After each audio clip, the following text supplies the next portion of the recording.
Hi, welcome to week 2 of World History. This week we're going to take a tour practically around the world as we learn about developing civilizations on many continents. We're going to begin by looking at the rise of the Roman Empire. And as you know, the Romans were based in Italy.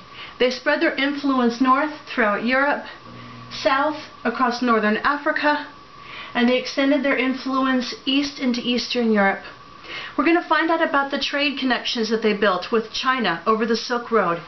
And through their trade connections, there were remains of Roman society found as far east as into China, as their trade routes extended through the Middle East, across Central Asia, and then over to the far eastern part of the continent. Then, we're going to be jumping over to the Americas. And if you think about the migration of the people who first arrived in the Americas, we're still moving the same direction. Archaeologists and historians believe that the first Americans probably actually came from Siberia, and they probably crossed over a land bridge where the Bering Sea is now, came over to the Americas, and migrated westward, down the western coast of North America, down into Central America, and even South America. We'll learn about the civilizations they created, and we'll learn about how other Native American civilizations existed in what's now the continental United States and spread up through the Mississippi River to create what we call Mississippian cultures. Then we're going to jump back over to the Eurasian landmass, and we're going to learn about the rise of the religion of Islam.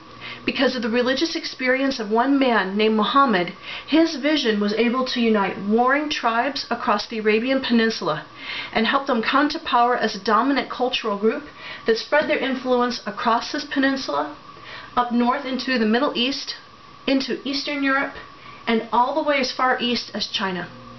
We're going to wrap up by looking at Africa and the civilizations that developed there.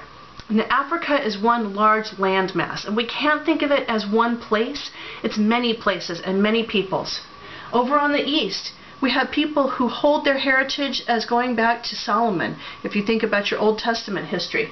And then they adopted Christianity in the earliest days of Christianity.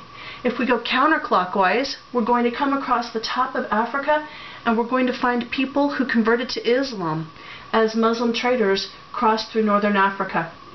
Islam spread over to Western Africa as well. And we're going to learn about the countries through the central part of Africa on the west side and the minerals they were able to gather, such as gold and diamonds. Finally, we're going to go down to southern Africa, and we're going to learn how people who lived on the grassy plains of southern Africa lived.